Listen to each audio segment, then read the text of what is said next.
A lot of you have been asking what I actually do work with as my main job, and I want to share a quick little story to tell you what I'm doing and basically why. So, years ago, my big sister, she had this, it was the first love of her life. They were together for like 7 years, they lived together, they were engaged, and then one day they broke up, and I think he broke up with her.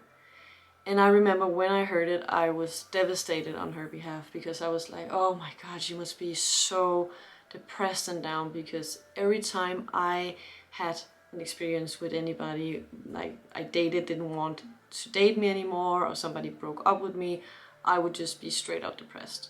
I would feel down. So I was like, I had never been in a relationship like my sister, so that must just be even more painful. That's what I thought. And then I remember calling her the day after the breakup, and I was like, are you okay? Are you fine? And I could hear these like laughs in the background and the sounds of wind and nature, and I was like, where is she at? I probably expected her to be crying on the phone at home alone.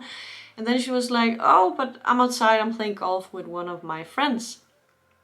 And I asked her if she was, how she was feeling, and she was like, hey, it's good, you know, I was down yesterday because it just happened, so I just had to, you know, I was just in bed and just thinking, and now I'm good, you know.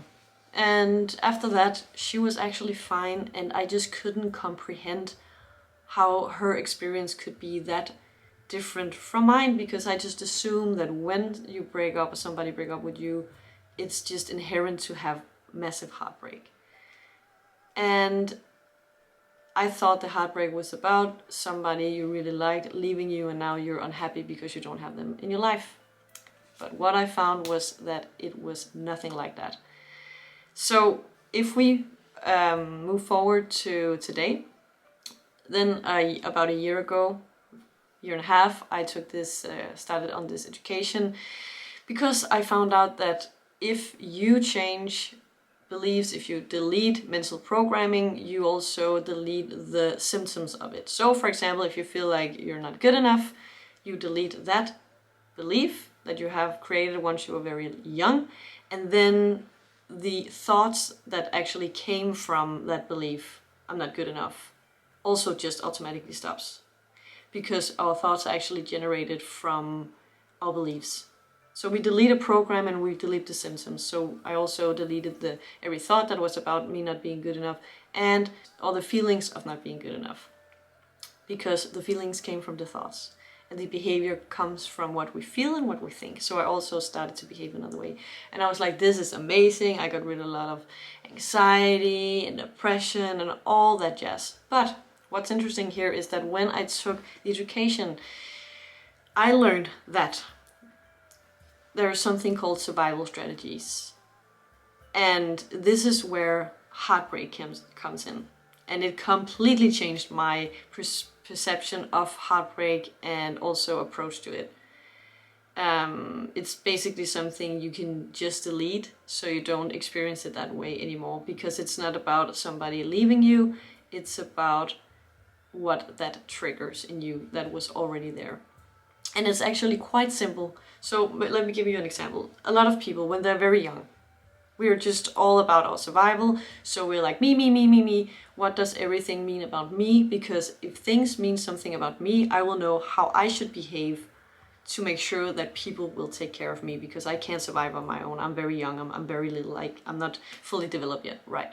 So for example, if your parents, they are stressed out, you maybe have a lot of siblings, they have a lot of work to do, maybe they're not home as often, maybe they do not pay attention to you because they're busy cooking, cleaning, working, all that.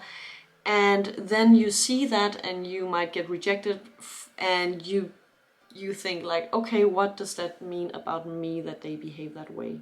And you can think like, oh, they are stressed, or they have too much going on and they actually feel bad about not being there for you. You just see, I'm not important. I'm not good enough for them. Maybe they criticize you, or maybe you can't have what you want because they don't have money or time to get it, but you feel like it means that I'm not worthy, I don't deserve. All these ideas come up, and you think that you actually see a proof of them. So what your brain does, it makes a rule in your subconscious mind that rules you all the time. So now you start generating thoughts that reminds you that, oh, you're not good enough, you're not worthy, you don't deserve what you want, all these things comes up. And those thoughts, we believe that it's true, they're generated from this programming, right?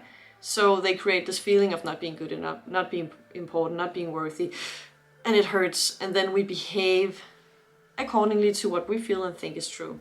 So that way, our beliefs, our mental programming is what controls and creates our so-called personality. And if you believe that you're not good enough, if you're not worthy and not lovable, you're not in a good situation when you're young, because if you're none of those things, nobody wants to take care of you, and then you can survive. So you are like, okay, let me see how I can be those things. How can I be good enough? How can I be worthy? How can I be make somebody love me? And then when you do something and you feel good and you have a great response from people, you take notice. You're like, oh, when I make people like me, I'm good enough and worthy and worthwhile. If I achieve something, wow, there's a positive response, that makes me good enough, worthy, worthwhile and lovable, and so on. And you get all these ideas. It could be when people want me, when people think I'm funny, when I'm achieving things, when I do things perfectly, when I'm looking good, when people want to be around me, if I can control what people do. All these ideas comes up where we get like one positive result from it.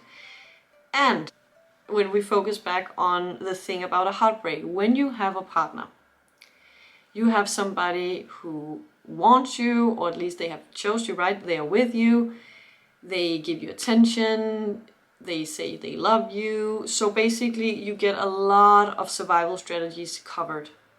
So as long as you have those covered, as long as you get the compliments and get the attention and get, you know, the feeling of being good enough, you feel like you're good enough, important in those moments. That's also why when a relationship is going bad, it's because people basically don't get their survival strategies held up. So when their partner is tired, stop complimenting them, or don't want to have intercourse for a while, or whatever it is, whatever that can look like for you, you start freaking out, because then you feel less and less worthy and loved, and you need them to behave in a certain way for you to feel good.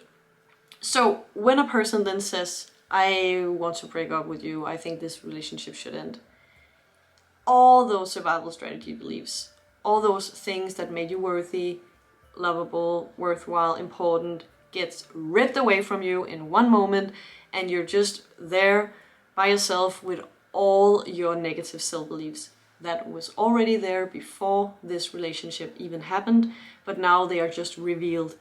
And that's why it's so devastating to a lot of us to be in a breakup, because we basically gets reactivated all our negative self-beliefs.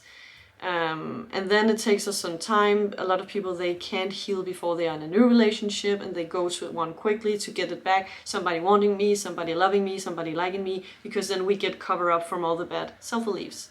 But the thing is that we have to actually remove not only the survival strategies, because you don't want to be dependent on people having a good day, liking you, giving you a compliment in order to feel like you deserve to live, basically. So one thing is you can just delete these survival strategies, but even more important, you can delete the reason for why you have them in the first place. So of course you get deleted the reason for why you even think you're not worthy, good enough, worthwhile, and a lot of people will say, but I am not, I feel that way, and I saw proof. But that's what the method, or I use, is actually doing.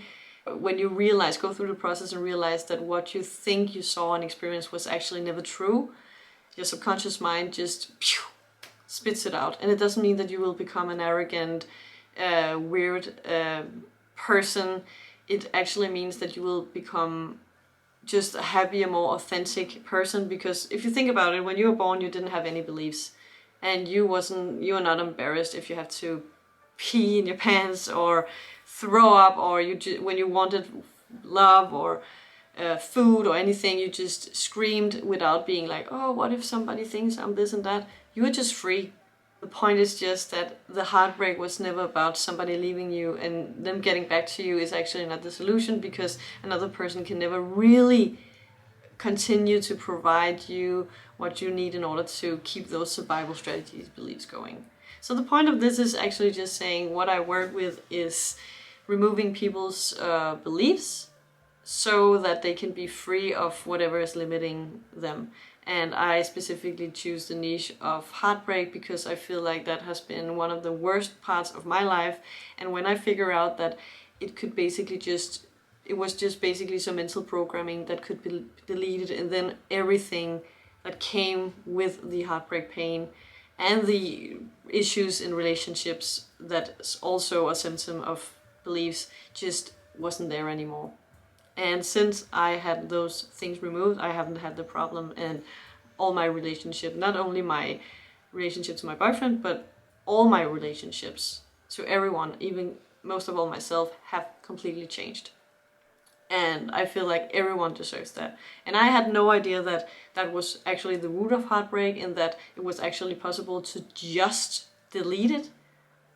So I was like, this needs to get out there, because something tells me that I'm not the only one who has or are experiencing that pain, and who just wants to have relief and not ever experiencing it again.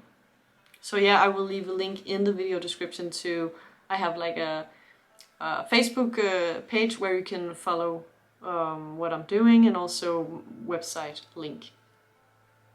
And yeah, thank you for asking about what I did. This was a blast. I hope that it at least made sense for some of you, and please let me know in the comment section what your experience with heartbreak is and what you think about this perspective. So thank you so much for watching. I see you soon. Bye.